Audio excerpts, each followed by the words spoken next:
Hey y'all, I'm back. So what we're gonna work on next is I'm working this kimura attack. The player on top is a little bit more savvy. They're gonna hit me with one of those GSP turner on arm bars, right? And we're gonna demo that first. We're not gonna go into detail on how to do it. I just want you to see what we're working with. If you know how to do it, great. If not, I'll cover it in a different session, but I wanna stay on a certain topic today. So here we go. Dave's passing. I get into my kimura. Before I can make my attack, Dave steps up and over my shoulder, pinches my back, sits for the arm bar, yanks my arm out into an arm bar. Ah, hurts. It's embarrassing. You don't want that happening to you. And it's a big movement-based thing. I don't really teach this as a solution for this problem, but I know it. Maybe another time I'll go into the solution for the real solutions that I use for these attacks. But when this happens, like this turning, someone's gonna do a turn on armbar, I've got to keep myself safe if I'm making this type of attack. Part of it is I move my head so deep underneath them that it's difficult for them to make a turnaround. So what happens is, and this is like an era in tactics, I want to say, of when they use certain technique. I'm here.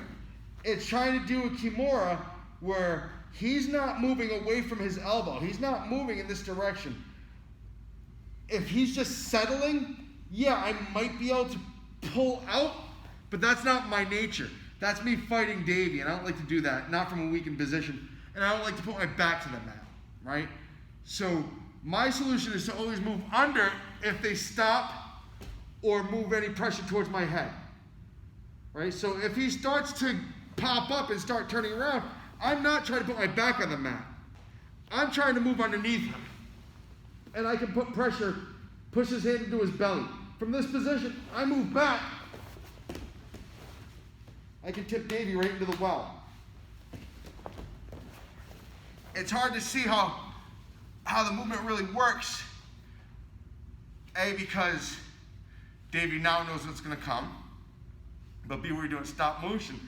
But it works well, because what I'm going to do is I'm going to take that same pressure that I was using before to make the flip over, where I'm pulling down on his elbow and pushing up on his hand into his hip. I'm doing that as he's trying to spin around me. And if I can do it all in one motion, great. If we get bound though, I just move my hips back and I give him an empty hole to fall into. And that's how I can make this work with or without assistance from my top player.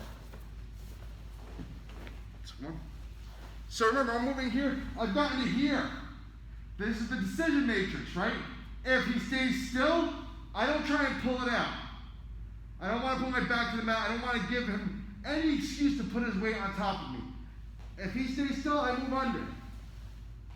Right? If he starts to make that step to go around me, ouch.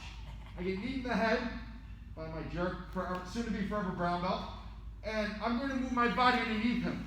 As I move underneath, I'm still going to try and keep the same movement. I want to make this turn here. He's stepping around me. His foot's bracing into it. That's fine. Go ahead, finish armbar.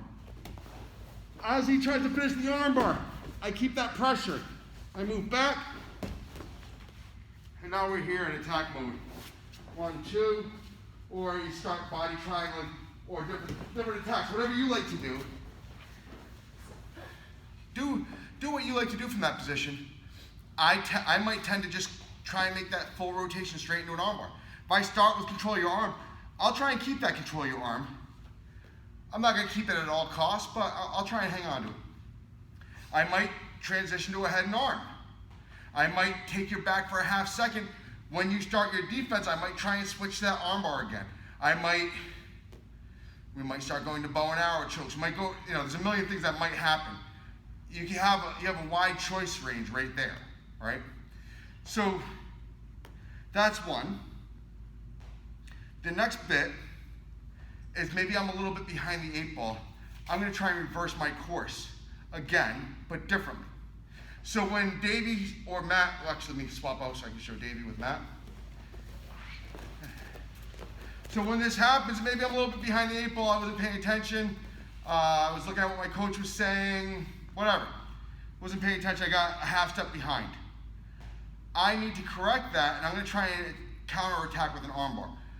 Just like he has me in a kimura when I have him in an armbar when he's making that armbar attack to me until he puts me on my back. Yeah. So same deal, I'm here. Matt tries to make the armbar. I'm gonna reverse course. Oh, sorry, Matt, did I knock you down? Yeah, a little bit. Sorry. I reverse course as he makes that transition over my head, stretch his head to the mat. I'm gonna start looking for arm bars, controlling it this way.